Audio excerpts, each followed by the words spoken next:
So, what led Peggy to believe that Wanda was dumb? Did she change her opinion later?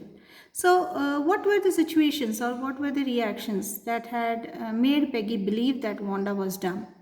And did she change her opinion after she received the letter from Wanda, after she received the gift from Wanda? Was there any change in Peggy? Did she ever feel that whatever she had done was wrong? Did she realize her mistake? That is what you have to describe in this question. Let's move further to the next question. What important decision did Maddie make? Why did she have to think hard to do so? Okay, you know what happened to Maddie, what were the reactions that she was giving, and why did she have to think hard to do so? Okay, why do you think Wanda gave Maddie and Peggy the drawings of the dresses? Why are they surprised?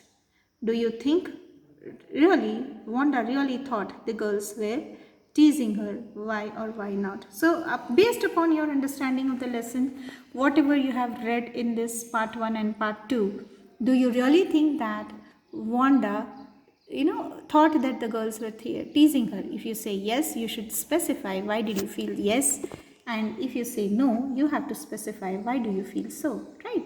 So let's move further. You've been given some 30 adjectives describing human qualities.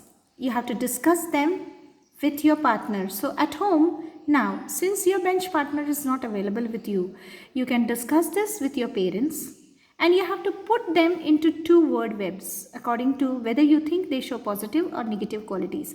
So all the first what you have to do is you need to find out the meanings of these words.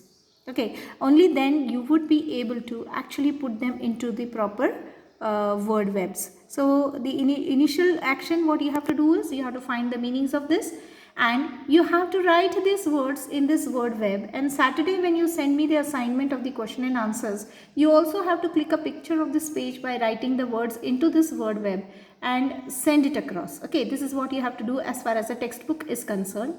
And then we move further, like what adjectives can we use to describe Peggy, Wanda, Maddie. Okay, you can choose the adjectives from the list what was there above.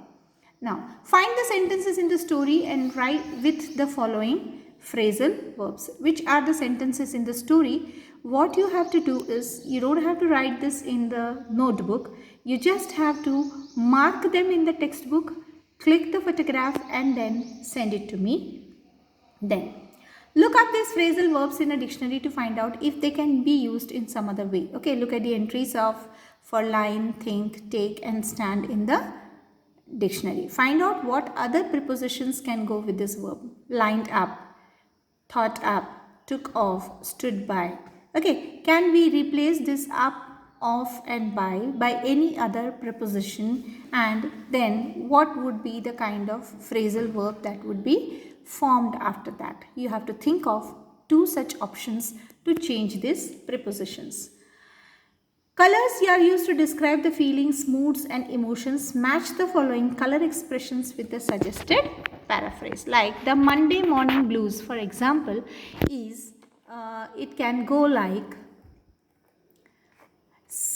sadness or depression after a weekend of fun. Right? Go red in face. What could be this? Now, I don't want you to refer the internet. I want you to refer your understanding of these words, these color expressions which are used to express these different thoughts and feelings, and then tally it with the answer when I discuss in the next video. So please do not refer the internet. Try to rely on more and more upon what you think, understand and believe. That will, really give you an idea like how much has happened, like how much of understanding has happened. Then we move on further to this part. It is a role play. We'll be doing this once we come back to school. Then the writing section. Can you rewrite it more appropriately? Like discuss, look at the letter again. Wanda's teacher, Mr. Petronsky is not quite aware how to write a formal letter.